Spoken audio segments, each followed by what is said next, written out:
10 நாட்களுக்கு முன்பு சென்னை அக்காட் விடுதியில ஒரு கலந்தாய்வு கூட்டம் நடைபெற்றது. இந்த கலந்தாய்வு கூட்டத்தில் மேடையில் இருக்கின்ற துணை தலைவர்களும் கலந்து கொண்டார்கள். இந்த சந்திப்பின் நோக்கம் தமிழக அரசை தமிழ்நாட்டில் சாதிவாரி மக்கள் தொகை கணக்கெடுப்பு நடத்த வேண்டும் என வலியுறுத்தி தொடர்ந்து அழுத்தம் கொடுக்க வேண்டும் என அந்த கூட்டம் மூலமாக தீர்மானம் செய்து அடுத்த கட்டமாக அடையாள ஆர்ப்பாட்டம் செய்ய வேண்டும் என அந்த கூட்டத்தில் தீர்மானம் செய்யப்பட்டது. அந்த அடிப்படையில் 10 நாட்கள் கழித்து, அதாவது இன்று சென்னையிலே ஒரு அடையாள ஆர்ப்பாட்டம் தான் இது. இந்த அடையாள ஆர்ப்பாட்டத்திற்கு நோக்கம் முதலமைச்சர் ஸ்டாலின் அவர்களை எழுப்புவது. அதாவது தூங்குபவர்களை எழுப்பலாம், ஆனால் தூங்குவது போல் நடிப்பவர்களை எழுப்ப முடியாது. முதலமைச்சர் ஸ்டாலின் அவர்கள் இன்று தூங்குவது போல் நடித்துக் கொண்டிருக்கின்றார். அதை எழுப்புவதற்காக முதல் கட்டமாக இப்பொழுது அமைதியான முறையில் ஒரு அடையாள ஆர்ப்பாட்டம், அவ்வளவுதான். இந்த ஆர்ப்பாட்டத்தில் இங்கே இருக்கின்ற நம்முடைய சமூக நீதி கூட்டமைப்பு கட்சிகள் இயக்கங்கள் சார்பில் தலைவர்கள் மட்டுமல்ல, ஆயிரக்கணக்கான தொண்டர்கள் இங்கே கூடி முழக்கத்தை எழுப்பி ஸ்டாலின் அவர்களை தட்டி எழுப்ப ஒரு முயற்சி இன்று நடைபெற்றுக் கொண்டிருக்கிறது. இதன் பிறகும் முதலமைச்சர் ஸ்டாலின் அவர்கள் எழவில்லை என்றால் பிறகு அடுத்த கட்டம் தமிழ்நாடு முழுவதும் தொடர் போராட்டங்களை நடத்துவோம். அது தயங்க மாட்டோம்.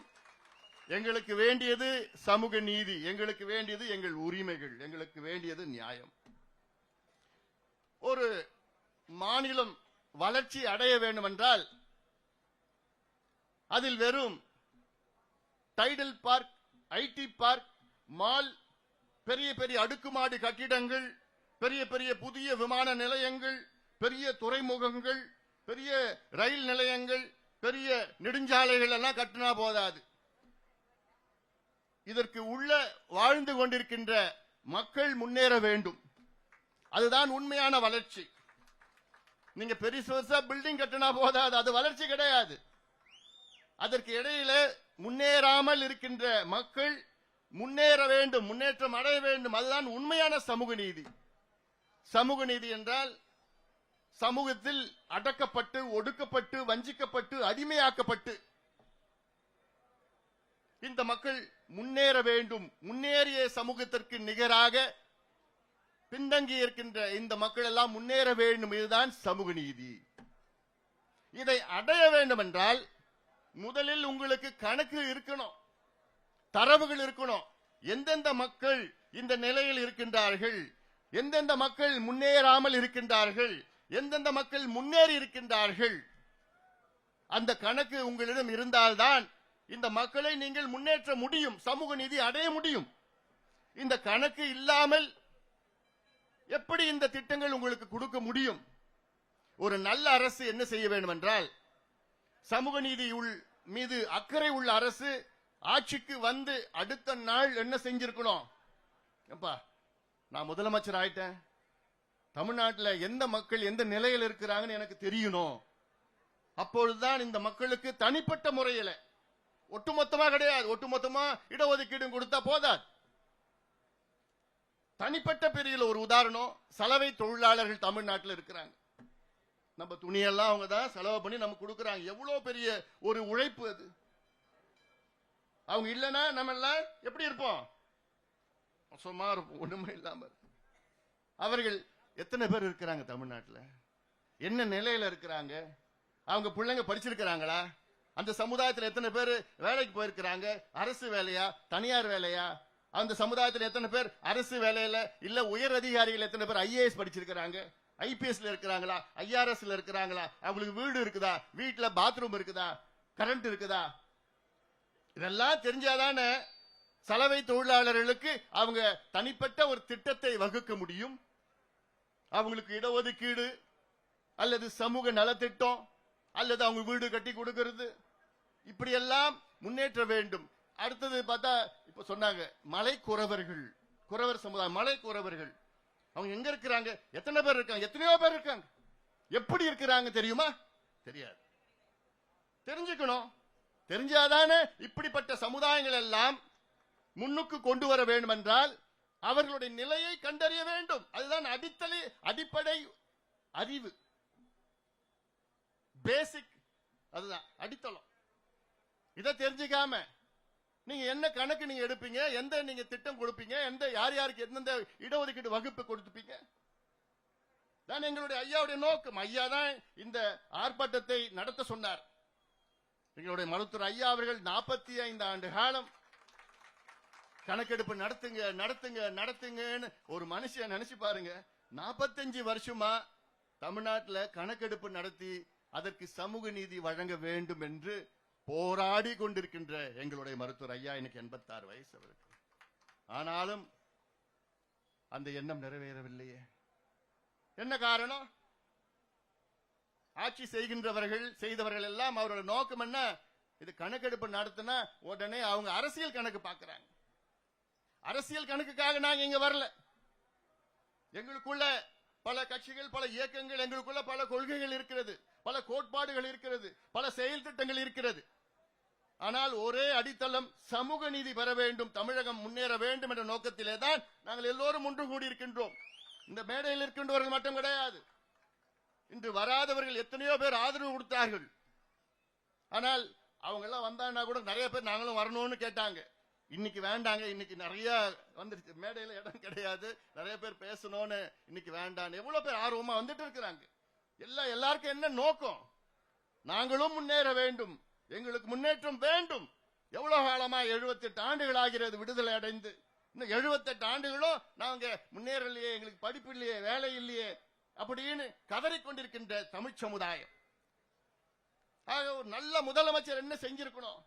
வந்தவுடன் எந்தெந்த சமுதாயம் எந்தெந்த நிலையில் இருக்கிறது பீகாரில் நடத்தினார்கள். நிதிஷ்குமார் அவர்கள் எனக்கு முன்பு பேசியவர் சொன்னார், நிதிஷ்குமார் அவர்கள் கூர்மி சமுதாயத்தை சேர்ந்தவர்கள், ஒரு மைனாரிட்டி தான் அந்த ஊர்ல. ஆனால் அப்படிப்பட்டவர் பீகாரிலே எந்தெந்த சமுதாயம் எந்த நிலையில் இருக்கிறது என்று தெரிந்து கொள்ள அங்கே சமூக நீதி நிலைநாட்ட அங்கே ஜாதிவாரி கணக்கெடுப்பு நடத்தினார்கள். ஜாதிவாரி கணக்கெடுப்புனா முதலமைச்சர் ஸ்டாலின் அவர்கள் இதை புரிந்து கொள்ள வேண்டும். நான் உங்ககிட்ட நாங்க சென்சஸ் கேட்கல, நாங்க உங்ககிட்ட கேட்கறது சர்வே கேட்டோம். சர்வே சென்சஸ் என்பது மத்திய அரசு தான் எடுக்க வேண்டும். 10 ஆண்டுகளுக்கு ஒரு முறை மக்கள் தொகை கணக்கெடுப்பு நடத்துவார்கள் மத்திய அரசு. அது 10 ஆண்டுகள் ஒரு முறை நடத்தி கொண்டிருப்பதனால் சமீபத்தில் கரோனாவால் நடத்த முடியவில்லை. கடைசியாக எடுத்தது 2011 எடுத்தார்கள். அது சென்சஸ். நாங்கள் உங்களிடம் கேட்பது சர்வே எடுங்கள். சென்சஸ் எடுத்தால், ஆனால் அந்த சென்சஸ்லயும் நாங்கள் தொடர்ந்து வலியுறுத்திட்டு வரோம். மத்திய அரசையும் நாங்கள் பல முறை வலியுறுத்திட்டு வந்திருக்கோம். என்கிட்ட ஒரு பட்டியல் இருக்கு, 2 பக்கம் இருக்கு. யார்கிட்ட எப்போ எந்த நாள்ல எந்த தேதியில போராட்டம் கடிதம் நேரடியா பார்த்து வலியுறுத்தினது இவ்வளவு பெரிய பட்டியல் வச்சிருக்கிறோம். நாங்க பண்ணது எதுக்கு? கணக்கெடுப்பு மத்தியிலையும் சரி மாநிலத்திலும் எடுக்கணும்னு சொல்லிட்டு. மத்தியில கணக்கெடுப்பு நடத்தினாங்கன்னா அது வெறும் தலை கணக்கெடுப்பு தான் வரும். அதுல ரொம்ப பிரயோஜனப்படாது. தலை எண்ணிக்கை தான் நமக்கு தெரியும். தலை எண்ணிக்கை தெரிஞ்சு ஒன்னும் ஆக போறது கிடையாது. ஆனால் நமக்கு வேண்டியது மைக்ரோ லெவல் டேட்டா.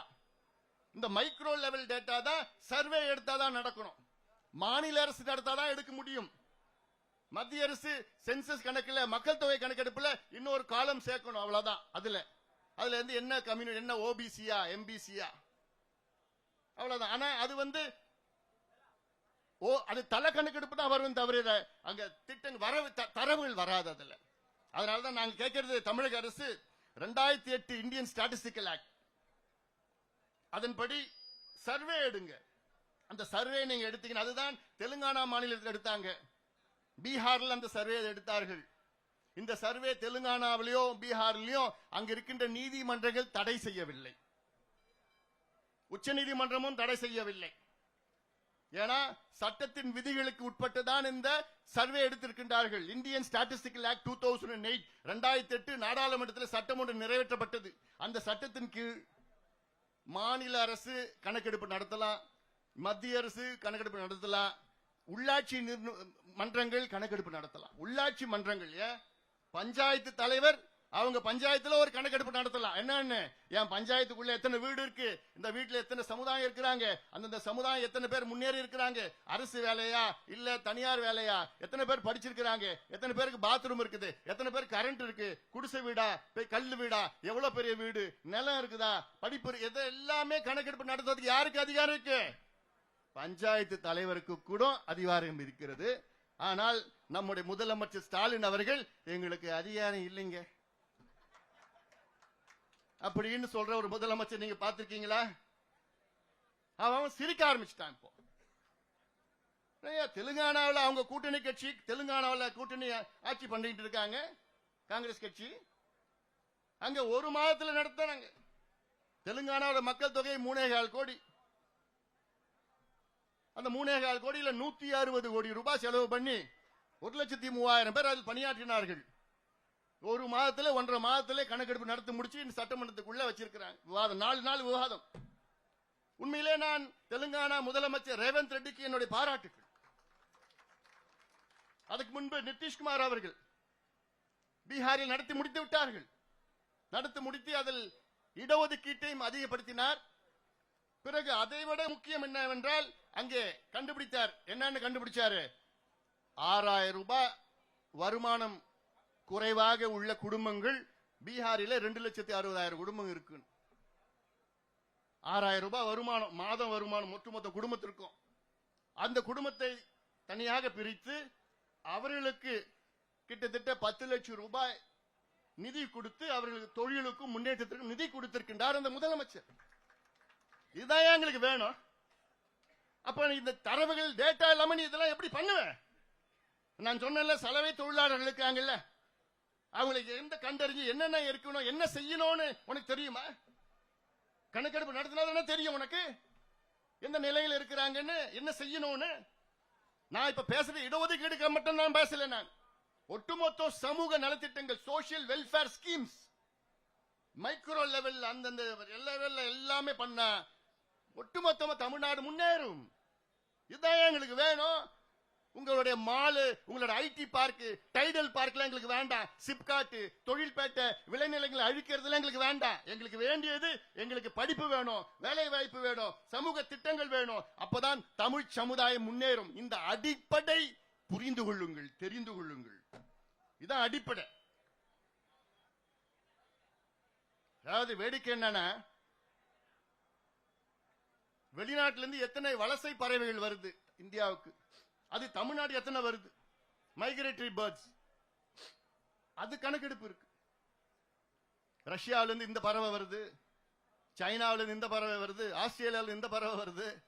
அது எங்க தங்குது? சென்னையில தங்குதா, பழவேற்காட்டுல தங்குதா, பள்ளிக்கரணையில தங்குதா, இல்ல கேளம்பாக்கத்துல தங்குதா, தொரப்பாக்கத்துல தங்குதா, இல்ல கழுவேலியில, மரக்கான கழுவேலியில எத்தனை பறவைகள் வருது? இல்ல அங்க வேடந்தாங்கல்ல தங்குதா, இல்ல கோடியக்கரையில தங்குதா, இல்ல கரிவெட்டியில தங்குதா?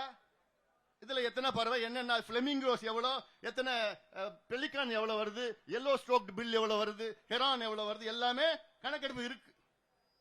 அது எடுக்க முடியுது ஒண்ணுங்களால. ஏன்? தெருவில் மேற எத்தனை நாய்ங்க, அவ்வளவு எத்தனை நாய்ங்க எந்தெந்த தெருவில் இருக்குன்னு கணக்கெடுப்பு தெரியுது உங்களுக்கு? அது ஆண் நாயா பெண் நாயா, அது கடுத்தடை ஆபரேஷன் பண்ணிருக்காங்க இல்லையா? அதெல்லாம் கணக்கெடுப்பு இருக்கு வச்சிருக்கீங்களா நீங்க? ஏன் தெருவில் எத்தனை மாடு மேயுதுன்னு அந்த கணக்கெடுப்பு எல்லாம் வச்சிருக்கீங்களா நீங்க? ஏன் நீங்க சமீபத்தில் ஒரு நல்ல திட்டம் தான். ஏன்னா பெண்களுக்கு பேருந்துல இலவச பஸ் பாஸ், இது நாங்க சொன்னதுதான், எப்பயோ சொன்னோம். அது நிறைவேற்றிருக்கீங்க, அது பாராட்டுறோம். ஆனா அதுக்கு முன்பு என்ன நீங்க பண்ணீங்க? எத்தனை பெண்கள் இந்த பஸ்ஸை பயன்படுத்துவாங்க, எத்தனை பெண்களுக்கு தேவைப்படுது, எத்தனை பெண்களுக்கு தேவைப்படாது, அந்த கணக்கெடுப்பு நடத்துவீங்களா இல்லையா? ஏன் பெண்களுக்கு இப்ப 1000 ரூபாய் கொடுத்தீங்களே, வரல, அது வராது. அந்த 1000 ரூபாயில மொத்தமா எத்தனை பெண்களுக்கு இன்னைக்கு முதல்ல அதுல ஒரு 2 கோடியே 10 லட்சம் பெண்களுக்கு கொடுக்க போறோம்னு சொன்னீங்க. அதுக்கப்புறம் அதுல 1 கோடியே 25 லட்சம் தான் வரும்னு சொன்னீங்க. அப்ப எந்த கணக்கெடுப்பு நடிகையில இதெல்லாம் செஞ்சீங்க நீங்க? அப்போ இவ்வளோ கணக்கெடுப்பு நடத்துகின்ற தமிழக அரசு இந்த பிள்ளைகள், அடக்கப்பட்ட, ஒடுக்கப்பட்ட, வஞ்சிக்கப்பட்ட, அடிமையாக்கப்பட்ட பிள்ளைகள் எல்லாம் படிப்பதற்கு, அவர்கள் முன்னேறுவதற்கு, வேலை செய்வதற்கு ஒரு கணக்கெடுப்பு நடத்துவதற்கு உங்களுக்கு மனசாட்சி இல்லையா? சட்டம் இருக்கிறது, நியாயம் இருக்கிறது, எல்லாம் இருக்குது, அதிகாரம் இருக்கிறது, நிதி இருக்கிறது, ஆள் இருக்கின்றார்கள், எல்லாம் இருந்தோம் மனசுதான் கிடையாது. ஸ்டாலின் அவர்களுக்கு மனசுதான் கிடையாது. ஆனா நீங்க சமூக நீதி எங்கள் உயிர் மூச்சு, நாங்க தந்தை பெரியாருடைய வாரிசு, அவங்க தாத்தா அப்படிலாம் பேசுறது மக்கள் எல்லாம் இதெல்லாம் ரொம்ப கேவலமா கொச்சையா பார்த்துட்டு இருக்கிறாங்க. அவருக்கு தெரியுதா அந்த செய்தி? அவருக்கு போதாலேன்னு தெரியல. எனக்கு செய்தி வந்துட்டு இருக்குது. ஏன்னா அவங்க கட்சியில இருக்கிற, அவங்க கூட்டணியில் இருக்கிற கட்சிகளே இன்னைக்கு ஆமா எடுக்கணும் எடுக்கணும் எடுக்கணும்னு சொல்லிட்டு இருக்கிறாங்க. இது கூட்டணி பிரச்சனையோ கட்சி பிரச்சனையோ இதெல்லாம் கிடையாது. இது சமூக நீதி பிரச்சனை. இது சமூக நீதி பிரச்சனை. இது ஏதோ ஒரு ஜாதி, அந்த ஜாதி இந்த ஜாதி இவங்க கேட்டா இவங்களுக்கு இடஒதுக்கீடு அதிகமாகவும் குறையும், அந்த நிலைக்கு நாங்க வரல. அதை விட மிக மிக மிக முக்கியமான ஒரு செய்தி என்ன?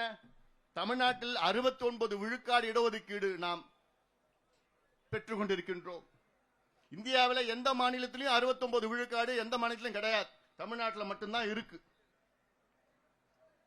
ஏன்னா உச்சநீதிமன்றம் 1962 Balaji versus state of Karnataka, state of Mysore, state of மைசூர்ல ஒரு தீர்ப்பு வழங்கியது 62 என்னன்னு, இந்தியாவிலே இடஒதுக்கீடு 50 விழுக்காடுக்கு மேல் போகக்கூடாது என்று ஒரு தீர்ப்பு வழங்கியது உச்சநீதிமன்றம், கான்ஸ்டிடியூஷனல் பெஞ்ச், அரசியல் சாசன அமர்வு. அதன் பிறகு இந்த இடஒதுக்கீட்டை அதிகப்படுத்த முடியவில்லை எந்த மாநிலமும். ஆனால் நம்ம தமிழ்நாட்டில் முதல்ல இடஒதுக்கீடு 41 விழுக்காடா இருந்தது, பிறகு 49 இருந்தது, பிறகு 68 இருந்தது, பிறகு 69 இருந்தது. இந்த 69 விழுக்காடு இடஒதுக்கீடு பிரச்சனை வந்தவுடன், அதாவது இந்திரா சாணி கேஸ் 92 வந்த நேரத்தில் இந்த தமிழ்நாட்டில் மட்டும் ஏன் இருக்கிறது என்று ஒரு கேள்வி கேட்டார்கள், வழக்கு போட்டார்கள்.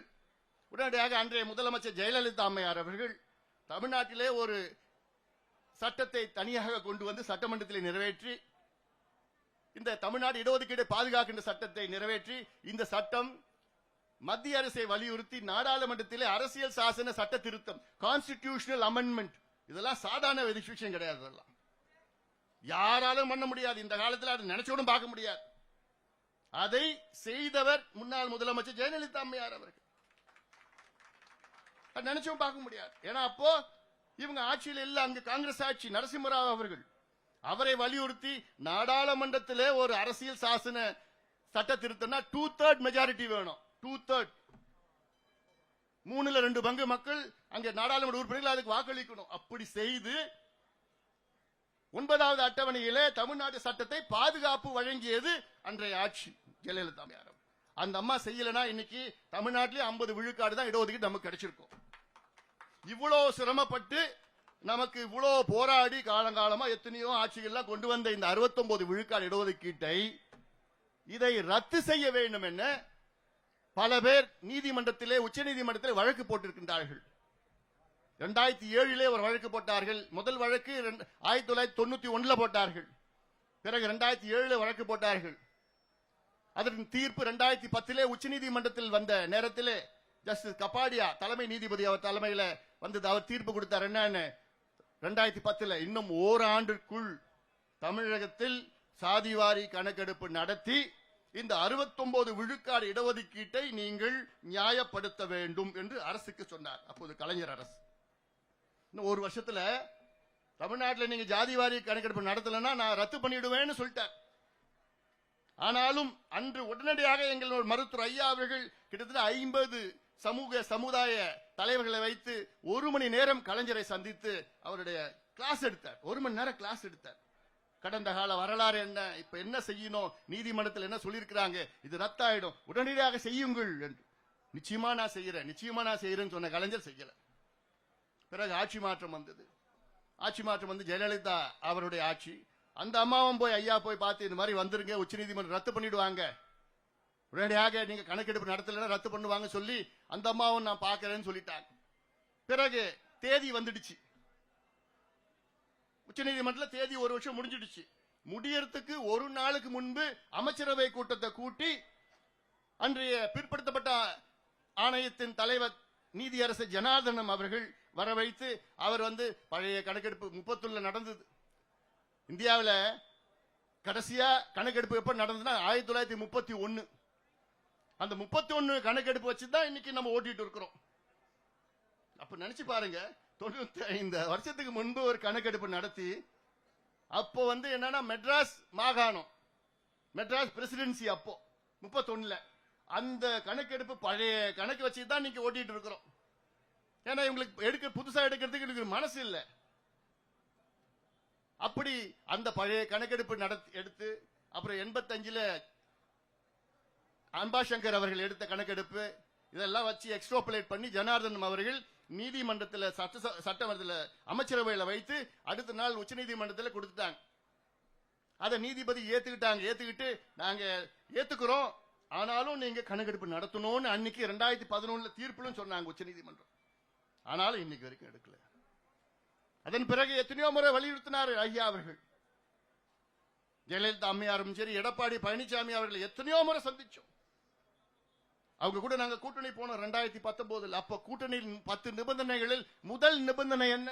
தமிழ்நாட்டில் ஜாதிவாரி கணக்கெடுப்பு நடத்தணும். இதை நான் படிச்சேன்னா எனக்கு 15 நிமிஷம் ஆகும். 1980 இன்னைக்கு வரைக்கும் மத்திய அரசையும் மாநில அரசுகளையும் எத்தனை முறை வலியுறுத்தி போராட்டம் செய்து சந்தித்து அழுத்தம் கொடுத்து கடிதம் கொடுத்து எத்தனையோ முறை, ஏன் இந்த கணக்கெடுப்பு நடத்துவதற்காக. இதுதான் அடிப்படை.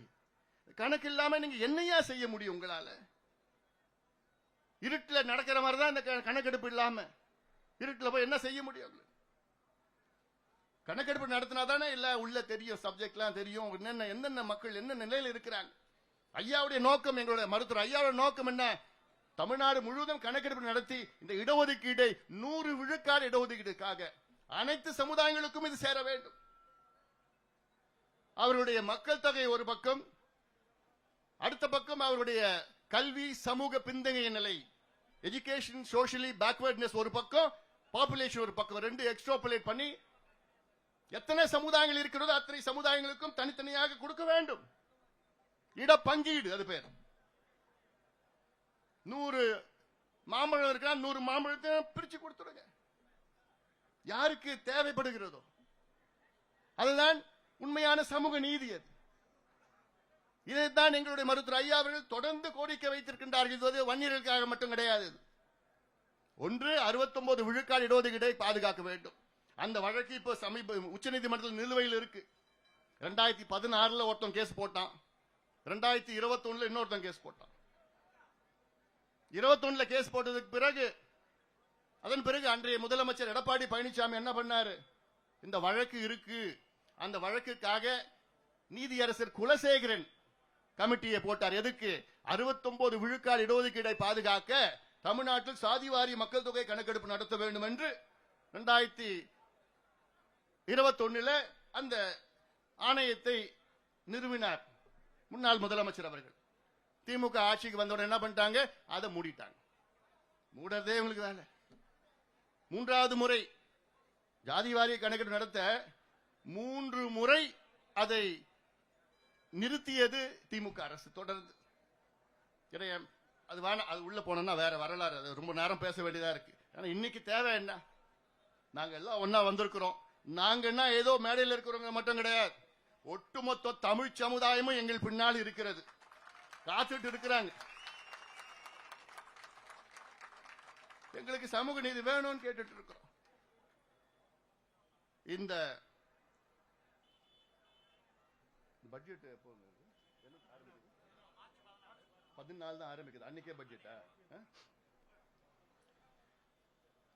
தமிழக முதலமைச்சர் அவர்களுக்கு ஒரு வேண்டுகோள். தமிழ்நாட்டினுடைய பட்ஜெட் கூட்டத்தொடர் வருகின்ற மார்ச் மாதம் 14ஆம் தேதி தொடங்க இருக்கிறது. இந்த கூட்டத்தொடரில் தமிழக அரசு தமிழ்நாட்டில் ஜாதிவாரி கணக்கெடுப்பு நாங்கள் நடத்துவோம் என்று அறிவிக்க வேண்டும். அறிவித்து அதை 1 மாதத்தில் நிறைவேற்ற வேண்டும். இது அவசியமானது, அவசரமானது. அப்படி இந்த கூட்டத்தொடரில் அறிவிக்கவில்லை என்றால் அதன் பிறகு நாங்கள் கூடி, எங்களுடைய கூட்டமைப்பு கூடி தமிழ்நாடு முழுவதும் தொடர் போராட்டங்களை நாங்கள் நடத்துவோம். தொடர் போராட்டங்கள். ஏதோ ஒரு போராட்டம் கிடையாது. தமிழ்நாடு முழுவதும் அந்தந்த பகுதியில் என்ன செல்வகுமார் ரெடியா?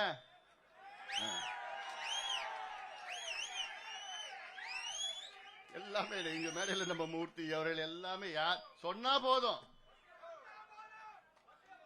இது ஏதோ ஒரு சும்மா சின்ன அறிவிப்புலாம் கிடையாது. இது சமூக நீதி போராட்டம். இதுக்காக நாங்கள் எந்த எல்லைக்குனா நாங்க போவோம்.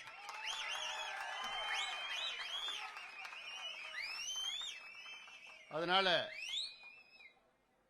உடனடியாக தமிழக அரசு இதை அறிவிக்க வேண்டும். ஏனென்றால் தமிழ்நாட்டில் திமுகவை தவிர மற்ற அத்துணை கட்சிகளும் தமிழக அரசு ஜாதிவாரி கணக்கெடுப்பை நடத்தலாம் என்று அறிக்கை விட்டிருக்கின்றார்கள், கோரிக்கை விட்டிருக்கின்றார்கள். தமிழக அரசுக்கு அதிகாரம் இருக்கிறது என்றெல்லாம் கோரிக்கை வைத்திருக்கின்றார்கள். எல்லா கட்சியும், இவங்க கூட்டணி கட்சியும் சரி. அதனால இதை இன்னும் நாங்கள் பொறுமையாக இருக்க மாட்டோம். இது எங்களுடைய உரிமை பிரச்சனை. இந்த கணக்கெடுப்பு நடத்தினால்தான் தமிழக மக்கள் முன்னேறுவார்கள், தமிழகம் முன்னேறும். இதுதான் சாதாரண ஒரு பேசிக் ஃபார்முலா. இதுதான். இது அதாவது பீகார் 13 கோடி மக்கள் அங்க பீகார் மாநிலத்தில் 2,03,000 பேர் வச்சுக்கிட்டு நடத்தினாங்க. 10,000 பேர் பார்வையாளர்கள். அவங்க பட்ஜெட் மொத்தம் 500 கோடி. தெலுங்கானாவில் நடத்தினது 3,4 கோடி மக்கள்.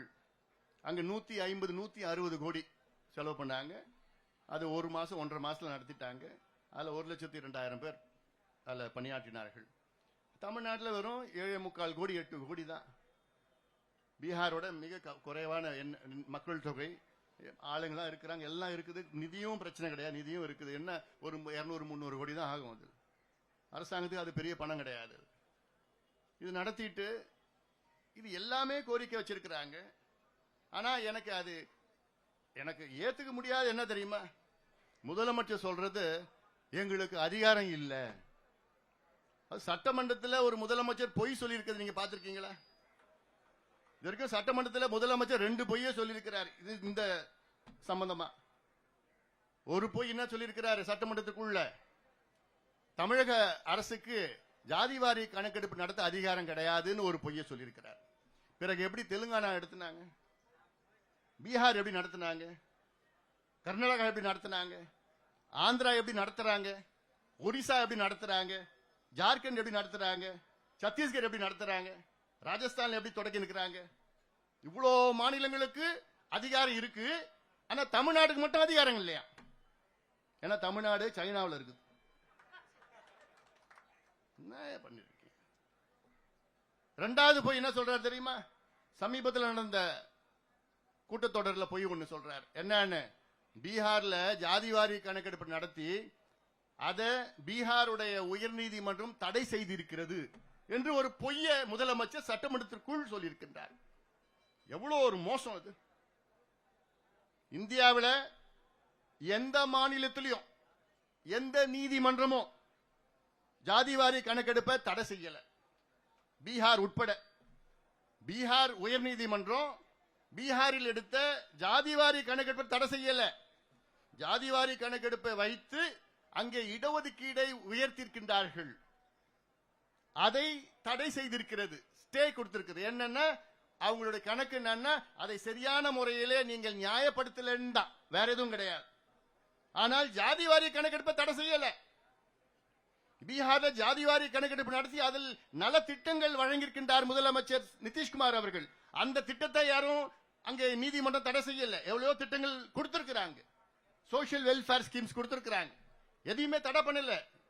அங்க உயர் நீதிமன்றமும் சரி, டெல்லியில் இருக்கிற உச்ச நீதிமன்றமும் தடை பண்ணல. தடை பண்ண முடியாது. ஏன்னா சட்டம் இருக்கு, சட்டம் இருக்கிறது. அந்த சட்டத்தின் கீழ் தான் சர்வே பண்றோம், சர்வே செய்யறோம். சர்வே பண்ணுங்க சொல்றோம். முதலமைச்சருக்கு தெரியுது சென்சஸ்னா என்ன, முதலமைச்சருக்கு நல்லா தெரியுது. சர்வேனா ரெண்டுமே தெரியுது. ஆனா இவர் நம்ம கிட்ட பொய் சொல்லிக்கிட்டு எங்களுக்கு அதிகாரம் இல்லை அதிகாரம் இல்லை அதிகாரம் இல்லைன்னு சொல்லிட்டு பொய் சொல்லிட்டு இருக்கிற முதலமைச்சர் ஸ்டாலின் அவர்களே, பொய் சொல்வதை நிறுத்திக் கொள்ளுங்கள். உங்களுக்கு எல்லா அதிகாரமும் இருக்கிறது. உங்கள் தந்தை கூட இப்படி சொன்னது கிடையாது. ஐயா அவர்கள் கலைஞரை 10 முறை பார்த்திருக்கிறார். கலைஞர் அவர்கள் நான் செய்யறேன் தான் சொன்னார் தவிர எங்களுக்கு அதிகாரம் இல்லைன்னு நான் சொல்லல. ஜெயலலிதா அம்மையாரும் சரி எங்களுக்கு அதிகாரம் இல்லைன்னு நான் சொல்லல. எடப்பாடி பழனிசாமி அவர்களும் சரி எங்களுக்கு அதிகாரம் இல்லைன்னு நான் சொல்லல. எம்ஜிஆர் அவர்களை சந்தித்த போது எங்களுக்கு அதிகாரம் இல்லைன்னு நான் சொல்லல. நாங்க செய்கிறோம் தான் சொன்னாங்க தவிர எங்களுக்கு அதிகாரம் இல்லைன்னு எந்த முதலமைச்சரும் சொல்லல. ஆனால் இப்ப இருக்கின்ற ஸ்டாலின் அவர்கள் வேண்டுமென்று எங்களுக்கு அதிகாரம் இல்லை என்று ஒரு பொய் மீண்டும் மீண்டும் தொடர்ந்து சொல்லிக் கொண்டிருக்கின்ற ஒரு முதலமைச்சரை எங்கேயாவது நீங்க பார்த்திருக்கிறீங்களா? இப்படி ஒரு முதலமைச்சரை. ஏன்னா அவருக்கு செய்யக்கூடாதுன்னு அவருக்கு எண்ணம். ஏன்னா அவர் சுத்தி 4-5 பேர் இருக்கிறாங்க. சுத்தி 4-5 பேர் அவங்க என்ன பொறுத்த இருக்கும், அவங்க 4-5 பேர் வியாபாரிகள். அவங்க அந்த அமைச்சர் பொறுப்பை வைத்து அதை வியாபாரம் செய்கின்ற வணிகர்கள், வியாபாரிகள். அவங்களுக்கு சமூக நீதிக்கு சம்பந்தம் கிடையாது. அவங்க தான் முதலமைச்சரை பார்த்து, ஐயோ நீங்க கணக்கெடுப்பு நடத்தினீங்கன்னா அப்புறம் இந்த ஜாதி இத்தனை சீட்டு கேட்பான், இந்த ஜாதி இத்தனை எம்பி கேட்பான், இந்த ஜாதி இத்தனை மாவட்ட செயலர் கேட்பாங்கன்னு ஒரு தவறான ஒரு கருத்தை அவங்க அவர்கிட்ட சொல்லி விட்டுறாங்க. அப்படிதான் நான் நினைச்சிட்டு இருக்கிறேன். அதனாலதான் நான் எடுக்க மாட்டேன் பிடிவாதத்தில் இருக்கின்றார். ஆக முதலமைச்சர் அவர்களே உடனடியாக எடுங்கள். இன்னொன்னு, இன்னைக்கு துல்லியமா எந்தெந்த ஊர்ல, எந்தெந்த கிராமத்துல, எந்தெந்த தெருவுல, எந்தெந்த சமுதாயம் இருக்கு, அந்தந்த வீட்டுல எத்தனை பேர் இருக்கிறாங்கன்னு துல்லியமா பட்டியல் வச்சிருக்காங்க. யார் தெரியும்ல? திமுக தான். தேர்தல் நேரத்தில் வச்சிருக்காங்கல்ல, தெரியல உங்களுக்கு? எலெக்ஷன் வந்தா போதும் பட்டியல் எடுத்துருவாங்க. அந்த பட்டியல்ல இந்த தொகுதியில, இந்த ஒன்றியத்துல, இந்த கிராமத்துல, இந்த தெருவுல, இந்த வீட்டுல, இந்த ஜாதி, இந்த ஜாதிக்கு எத்தனை ஓட்டு, இந்த கட்சிக்கா, அந்த கட்சிக்கா, அந்த பக்கத்து வீடு எத்தனை ஓட்டு, எல்லாமே நீங்க வச்சிருக்கிறீங்களே. அதெல்லாம் எடுக்க முடியுது உங்களுக்கு ஓட்டுக்கு காசு கொடுக்கறதுக்கு. ஆனா சமூக நீதி படிப்புக்கும் வேலைக்கும் நாங்க கேட்டுட்டு இருக்கிறோம், இவ்வளவு காலமா கேட்டுட்டு இருக்கிறோம். அதுக்கு உங்களால கொடுக்க முடியல. எங்களுடைய நோக்கம் என்ன? நாங்க பின்தங்கி இருக்கின்றோம், பாதாளத்தில் இருக்கின்றோம், சமூகத்தில் அடக்கப்பட்டு, ஒடுக்கப்பட்டு, வஞ்சிக்கப்பட்டு, தாழ்த்தப்பட்டு இருக்கின்றோம். நாங்களும் முன்னேற வேண்டும், நாங்களும் முன்னேற வேண்டும். இதான் எங்களோட நோக்கம். எங்களை நீங்க எல்லாம் ஓட்டுக்கு வச்சிருக்கீங்களே, வாக்கு வங்கிகளா வச்சிருக்கிறீங்களே. நம்முடைய ஜெகன்மூர்த்தி சொன்னார் பார், நாங்க என்னையா கேட்டோம்? பிள்ளைங்களுக்கு நல்ல முன்னேற்றம் வேண்டும், பிள்ளைங்களுக்கு படிப்பு வேணும், வேலை வாய்ப்பு வேண்டும், சுயமரியாதையுடன் வாழ வேண்டும். தான் எங்கள் ஐயாவுடைய அடிப்படை கொள்கை. எங்களுடைய கொள்கை வழிகாட்டிகள் அண்ணல் அம்பேத்கர், தந்தை பெரியார், கால் மார்க்ஸ் அவர்கள், புரட்சியாளர் கால் மார்க்ஸ் அவர்கள். அதன்படிதான் நாங்கள் எங்களை வழிநடத்தி கொண்டிருக்கின்றார் மருத்துவர் ஐயா அவர்கள். எங்கேயாவது இங்க பிரச்சனை சின்ன பிரச்சனை வந்துன்னா உடனே எனக்கு போன் பண்ணுவார். அண்ணா என்ன இது மாதிரி இருக்கு, இல்ல அங்கிட்ட நான் அவருக்கு போன் பண்ணுவேன், எங்க பாருங்க அங்க கொஞ்சம் ஏதோ பிரச்சனைங்க, கொஞ்சம் அது பெருசாக்கமா பாத்துங்க. அது உணர்வுபூர்வமா, 2 பேரும் உணர்வுபூர்வமா இந்த கருத்து எங்கள் மனதிற்குள் இருக்கிறது. காரணம் என்ன? அந்த 2 பேரும் அடிச்சுக்கிட்டு அங்க பிரச்சனை வந்து இது கலவரம், காலத்துல மாதிரி பிரச்சனை எல்லாம் வேண்டாம், வேண்டாயா, போதியா. இதை தூண்டு விடுவது யாரு? திமுக. அது நெருப்பை போட்டு கொளுத்தி விட்டுட்டு அதுல எண்ணெயை ஊத்துவான், தினம் ஊத்திட்டு இருப்பான். எல்லாம் ஒன்னா சேர்ந்துட்டுன்னா அவங்களுக்கு வேலை கிடையாது, வேற எங்கேயாவது பார்த்துட்டு வேலையை பார்த்துட்டு போகணும். அதனால்தான் இவ்வளவு சூழ்ச்சிகள், இவ்வளவு பிரச்சனைகள். சின்ன பிரச்சனை உடனே பெருசாக்கி அதெல்லாம் வேண்டாம். அதனால் அந்த நோக்கம் தான் எங்களோட நோக்கம். அதான் மீண்டும் மீண்டும் சொல்வது என்ன? சமூக நீதி, சமூக நீதி.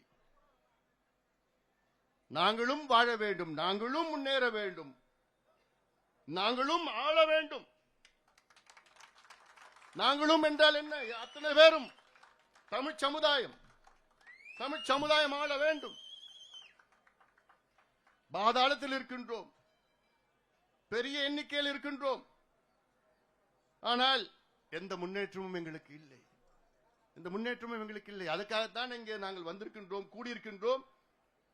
இதையாவது செய்ய வேண்டும். 69 விழுக்காட்டு இடஒதுக்கீட்டை பாதுகாக்க வேண்டும். தமிழ்நாட்டில் 100 விழுக்காடு இடஒதுக்கீடு. அந்த சமுதாயத்துடைய எண்ணிக்கை ஒரு பக்கம், அந்த சமுதாயத்துடைய கல்வி சமூக பின்தங்கிய நிலை ஒரு பக்கம். இதை வைத்து அனைவருக்கும் சமூக நீதி வழங்க வேண்டும், அனைவருக்கும் இடஒதுக்கீடு வழங்க வேண்டும் என்ற நோக்கத்திலேதான் இந்த சமூக நீதி கூட்டமைப்பை மருத்துவர் ஐயா அவர்கள் உருவாக்கி இருக்கின்றார்கள். ஐயாவுடைய கனவு தமிழ் சமுதாயம் தமிழ்நாட்டில் முன்னேற வேண்டும், தமிழ் சமுதாயம் தமிழ்நாட்டில் ஆள வேண்டும். அப்படி ஆண்டால்தான் உண்மையான சமூக நீதி. ஏன்னா எங்களுக்குள்ள மனசுக்குள்ள ரத்தத்துக்குள்ள ஊறி இருக்கு சமூக நீதி.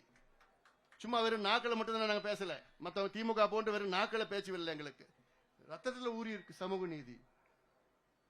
எல்லாருக்கும் சமம், எல்லாருக்கும் சமமான நீதி, எல்லாருக்கும் முன்னேற்றம் வேண்டும் என்ற நோக்கத்திலேதான் இந்த கூட்டமைப்பை உருவாக்கி இது ஒரு அடையாள ஆர்ப்பாட்டத்தை இங்கு நடத்தி கொண்டிருக்கின்றோம். இந்த அடையாள ஆர்ப்பாட்டத்திற்கு இங்கே வருகை தந்திருக்கின்ற என்னுடைய அத்துணை தமிழ் சமுதாய தலைவர்கள், என்னுடைய அத்துணை பேரும் என்னோட நண்பர்கள் தான். இங்கே வருகை தந்திருக்கிற அத்தனை பேருக்கும் என்னுடைய நன்றி கலந்த வாழ்த்துக்கள், பாராட்டுகளை நான் தெரிவித்துக் கொள்கின்றேன். ஏன்னா இது அரசியலுக்காக நாங்க செய்யல, ஏன்னா சில பேர் இது ஓஹோ இது வருமா கூட்டணி அப்படி இப்படியான எங்களுக்கு ஒருமித்த கருத்து இந்த சமூக நீதி. பிற்காலத்தில் எப்படி வருவோம்னு அது தெரியாது. இன்னைக்கு நாங்க இந்த பிளாட்ஃபார்ம்ல அடித்தளத்தில் சமூக நீதி வேண்டும், எங்களுக்கு இடஒதுக்கீடு வேண்டும், எங்களுக்கு கணக்கெடுப்பு நடத்த வேண்டும், உடனடியாக நடத்துங்கள், உடனடியாக அறிவியுங்கள், இந்த பட்ஜெட் கூட்டத்தொடரிலே தமிழக அரசு அறிவிக்க வேண்டும் என வலியுறுத்தி இந்த ஆர்ப்பாட்டத்தை நாங்கள் நடத்தி கொண்டிருக்கின்றோம். இங்கே வருகை தந்திருக்கிற அத்துணை என்னுடைய உயிரினுமையான தமிழ் சொந்தக்காரர்களுக்கு என்னுடைய நன்றியை தெரிவிக்கின்றேன். தமிழக அரசு இந்த பட்ஜெட் கூட்டத்தொடரில் அறிவிக்கவில்லை என்றால் அடுத்தடுத்து உடனடியாக பல கட்ட போராட்டங்களை தொடர்ந்து நாங்கள் நடத்தி கொண்டே இருப்போம். எங்களுடைய இலக்கு அடைகின்ற வரையில் தொடர்ந்து நாங்கள் நடத்தி கொண்டே இருப்போம் என்று இந்த செய்தியோடு நன்றியோடு அமர்கின்றேன். வணக்கம்.